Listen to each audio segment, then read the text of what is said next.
नमस्कार दोस्तों, मैं डॉक्टर राजकुमार नागर अपने यूट्यूब चैनल में आपका स्वागत करता हूं। आज जिस दवाई के बारे में हम पढ़ने जा रहे हैं वो पोलिक्रेस्ट है। क्लिनिक में बहुत फ्रिक्वेंट यूज़ होती है जिसका नाम है ब्राइनिया एल्बा।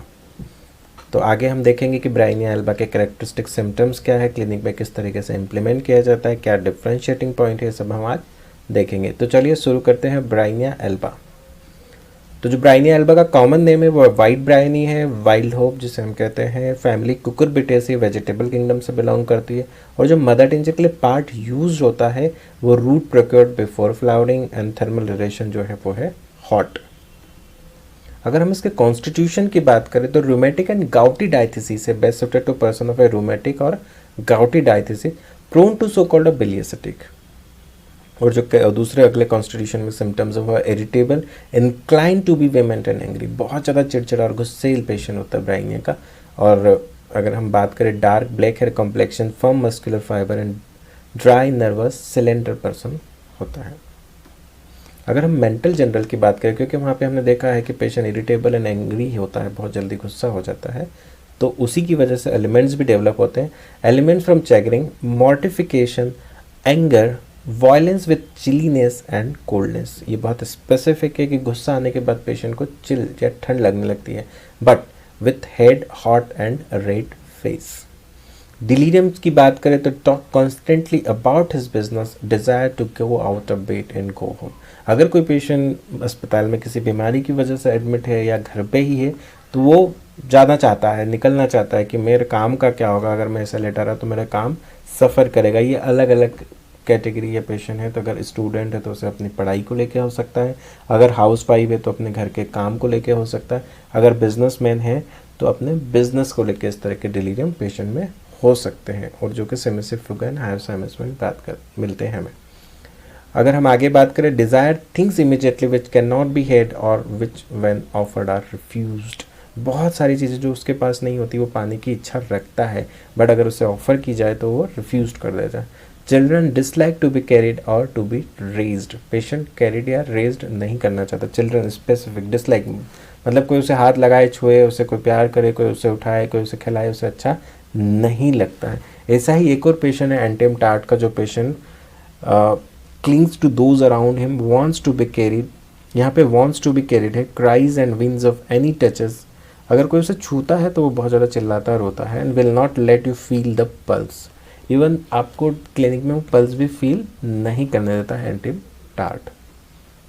अगर हम कंप्लेंट्स की बात करें, बहुत स्पेसिफिक हैं। कब? When warms weather sets in, after cold days, ठंडे दिनों के बाद या ठंड के बाद जब गर्मी शुरू होने वाली होती है उस समय। फ्रॉम कोल्ड ड्रिंक्स और ices in hot weather, cold drinks ले लिया या गर्मी के दिनों में कोल्ड ड्रिंक्स या हॉट वेदर सेट्स हो रही तब। आफ्टर टेकिंग कोल्ड और getting hot in summer. From chilling when over heated, बहुत ज़्यादा गर्मी से और एकदम से एसी में चला गया या ठंडा पी लिया या कूलर के सामने आ गया, और अगर पेशेंट को कोई तकलीफ होती है तो हम ब्राइनिया सिम्टम्स के आधार पर प्रिस्क्राइब कर सकते हैं। Kick the cover up, from exposure to draft, cold wind, suppressed discharge of menses, milk और eruptions of acute exanthema. Suppressed discharge चाहे मेंसेस हो, मिल्क हो या इरप्शंस हो, in case of acute exanthema. अगर हम पेन की बात करें तो बहुत स्पेसिफिक एंड कैरेक्टरिस्टिक पेन है और उसकी मॉडलिटीज़ है।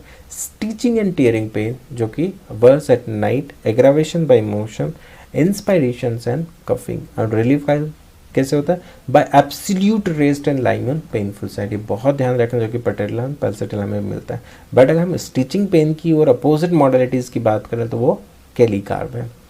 और एक अलग फिजिकल जर्नल में एक स्पेसिफिक सिम्टम्स और लिखा हुआ है, excessive dryness of mucous membrane of entire body, lips and tongue.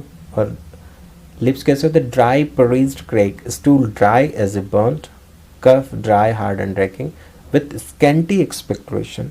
Urine में भी डार्क एंड स्कैंटी यूरिन होती है, ग्रेट थ्रस्ट होती है। थ्रस्ट कैसे होती है? Large quantity at long interval. अगर हम फिजिकल जनरल की बात करें तो one of the chief characteristic of Bryonia is aggravations from any motion and corresponding relief from absolute rest, either mental और फिजिकल। चाहे मेंटल या फिजिकल किसी भी तरह का मोशन होगा या कोई सा भी काम होगा, चाहे दिमागी काम हो या फिजिकल काम हो, तो भी इसकी कंप्लेंट बढ़ जाती है। अगर वो रेस्ट में है ये काम नहीं कर रहा है तो उसे ठीक लगता है। ऐसा ही डॉक्टर विथालकस ने एक पेशेंट के बारे में बताया है एसेंस ऑफ मटेरिया मेडिका में कि जब पेशेंट को बुखार आता है या पेशेंट बीमार होता है तो वो एकदम चुपचाप लेटा रहता है। कोई उससे कुछ बात करे तो वो चिढ़ जाता है या जवाब ही नहीं देता है, चाहे वो कोई सा भी हो। अगर मान लीजिए बच्चे का केस उन्होंने दिया, एग्जाम्पल दिया था कि अगर माँ अपने बच्चे से पूछती कि बेटा कुछ ला दूँ, कुछ पी लूँ, तो वो चिढ़ जाता है कि नहीं नहीं बस हाँ अपने पास बैठा रहे, क्योंकि उसे कंपनी चाहिए। अगर हम आगे बात करें तो great thirst for large quantity at long interval, ये बहुत स्पेसिफिक थ्रस्ट का करेक्टरिस्टिक है। हेड की बात करें तो हेडेक व्हेन स्टूपिंग, झुकने से, as brain would burst through the forehead, और फ्रॉम आयरनिंग से, क्योंकि वार्म से एग्रावेशन है इसलिए आयरनिंग के केस में भी झुक के उसको प्रेस करते हैं तो भी तकलीफ होती है। ऑन कफिंग, खांसने से क्योंकि मोशन हो रहा। और कब, इन मॉर्निंग आफ्टर राइजिंग, सुबह उठते ही, और when first opening the eyes, commencing in the morning, headache commencing in the morning, gradually increasing until evening, and from constipation, constipation से भी होता है, सुबह उठते ही होता है और से भी इसको सिरदर्द होता है, और कफिंग से भी होता है। अगर हम जीआई की बात करें तो जीआई में स्पेसिफिक सिम्टम्स लिखे हुए हैं। Patient can not sit up from nausea and faintness, patient बैठ ही नहीं पाता, क्यों? क्योंकि उसे जी मच जाता है और फेंटनेस होती है। Pressure as from stone at pit of the stomach relieved by eructation, जो कि नेक्स्ट एंड पल्स में मिलता है। कॉन्स्टिपेशन कैसा? इनएक्टिव, कोई इच्छा नहीं, no inclination, stool large, hard, dry, as if burned and dark. अब ड्राई एज इफ बर्न्ड ऐसा लिखा हुआ है कि जैसे जला हुआ लकड़ी का कोयले जैसा यहाँ पे सूखा मोशन होता है, and going to see. Diarrhoea की बात करते हैं, during a spell of hot weather, bilious acrid with soreness of anus like dirty water of undigested food, diarrhea from undigested food, from cold drinks when overheated, from food or sauerkraut, aggravation in morning, on moving even a hand or foot। क्या लिखा हो? Diarrhoea on moving even a hand और foot. अगर हम female की बात करें तो स्पेसिफिक कैरेक्टरिस्टिक लिखा हुआ है, mammae heavy as a stony hardness, pale but hard, hot and painful. और जो स्पेसिफिक लिखा, मस्ट सपोर्ट द ब्रेस्ट, क्यों सपोर्ट इसलिए करना चाहते हैं कि मोशन को प्रिवेंट करता है, क्योंकि मोशन से एग्रेवेशन होता है। तो पेशेंट मोशन को मिनिमाइज करता है, क्यों? क्योंकि मोशन से उसको एग्रेवेशन होता है। तो mammae heavy in case of mastitis की हम बात कर सकते हैं, या और भी कोई दूसरा इन्फ्लेमेशन हो मैमी का तो हम बात कर सकते हैं। Vicarious menstruation, nose bleed when menses should appear, blood spitting और हेमेप्टाइसिस भी हमें मिलता है। अगर एसपी की बात करें तो कफ में बहुत स्पेसिफिक कैरेक्टरिस्टिक सिम्टम्स लिखे हुए हैं, वो है dry spasmodic cough with gagging informative, इतना ज़्यादा सूखा कफ कि खांसते खांसते उल्टियाँ कर देता है। अगर हम एंटिम टार्ट की बात करें तो वहाँ पे एक्सपेक्टोरेशन है, रेटलिंग है चेस्ट में, और पेशेंट रेटलिंग की वजह से खांसते खांसते, क्योंकि कफ निकल ही नहीं रहा है, एंटिम टार्ट में लिखा हुआ है एज इफ लंग पैरालाइज, तो वहाँ पे एक्सपेक्टोरेशन हो ही नहीं रहा है, तो पेशेंट इतना खांसना पड़ता है, खांसते खांसते उल्टी कर देता है। जबकि यहाँ पे ड्राई स्पैस्मोडिक है with stitching in the side of the chest, और cough with headache as if head would fly to pieces, headache as if head would fly to pieces. Aggravation after eating, खाने के बाद खांसी बढ़ जाती है, patient ऐसा कहता है कि खांसी तब आती है जब मैं खा के उठता हूँ।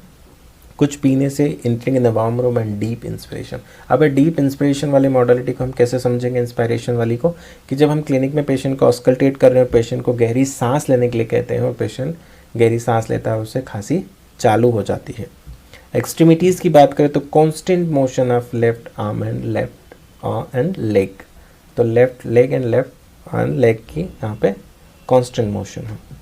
मॉडलिटीज़ की बात करें तो मॉडलिटीज़ में स्पेसिफिक सिम्टम्स लिखे हुए हैं, मॉडलिटीज़ लिखी हुई है, मोशन से एग्रावेशन, एक्सर्शन से aggravation, touch and cannot sit up, gets faint और सिक और बोथ।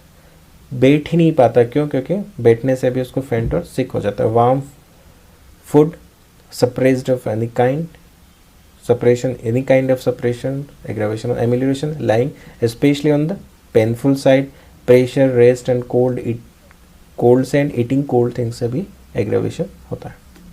अगर हम रिलेशन की बात करें तो complementary alumina and restocks, similar to belladonna and हिपरसल for hesitative speech and drinking, similar to ranunculus bulb in pleuritic and rheumatic pain in chest, similar to patella in aching and heaviness and hepatic region, lying on the right side से relief होता है, aggravation lying on left side, turning to the left causes a dragging sensation, and after Bryannia, alumina, Calcar, Nux vomica, phosphorus, Rustox and sulfur। तो दोस्तों ये थी Bryonia Elba. ये आपको कैसे लगे प्लीज़ मुझे कमेंट बॉक्स में बताएं। अगर आपकी कोई क्वेरी है, क्वेश्चन है तो भी मुझे कमेंट बॉक्स में बताएं।